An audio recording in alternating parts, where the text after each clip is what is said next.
China has territorial disputes with more countries than it shares its borders with.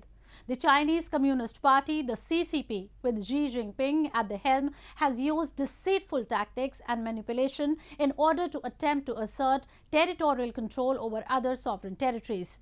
Beijing has flouted all international norms in its expansionist bid to control more territory.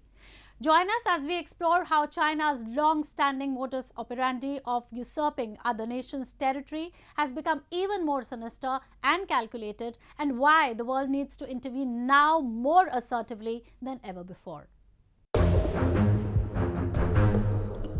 A strained Indo-Chinese relationship is witnessing a further plunge, courtesy of China's repeated illegal and provocative campaigns to alter the status quo along the line of actual control, the de facto border between the two nuclear-armed countries.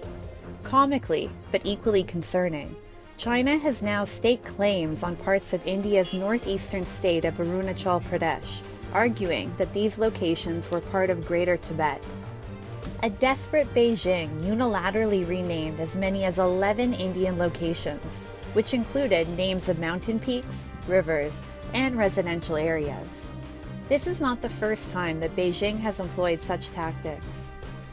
Previously, in 2017 and 2021, China's Civil Affairs Ministry had renamed other Indian locations, triggering another political confrontation.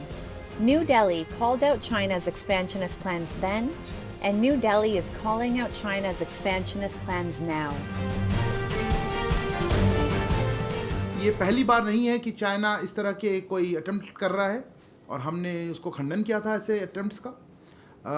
आपने जिक्र किया है अरुणाचल प्रदेश के बारे में। देखिए, उसमें भी हमने कहा था कि अरुणाचल प्रदेश हमारे अभिन्न अंग है भारत का, और ये जो अपने नाम लगाना या फिर अपने इन्वेंटेड नेम्स हमने जो कहा था, उससे जो सिचुएशन है ग्राउंड में वो नहीं बदल सकता और रियलिटी नहीं बदल सकती है। China is aggressively trying to increase its influence in the Indo-Pacific region, which is home to nearly 65% of the world's population. According to the Observer Research Foundation, ORF, China's rise as an economic and military powerhouse has resulted in a tectonic shift in the power balance. ORF research indicates that managing the rise of a tactfully aggressive China will be critical for the safety, security, and stability of the Indo-Pacific.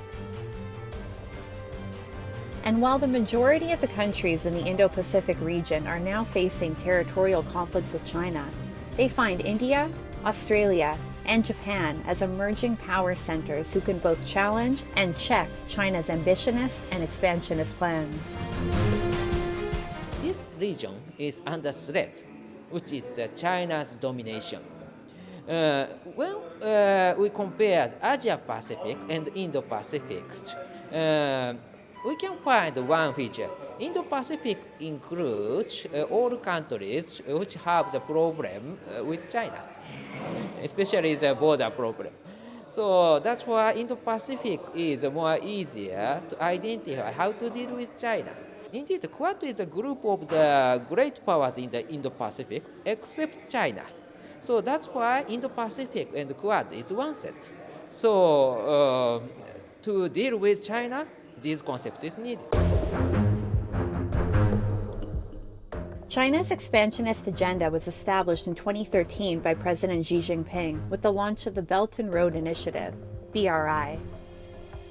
To date, 147 countries have signed on to BRI projects or indicated an interest in doing so.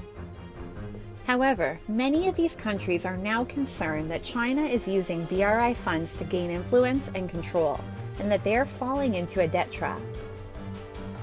Beijing's expansionism is not only a threat to its neighbors, but the entire Indo-Pacific region and other countries.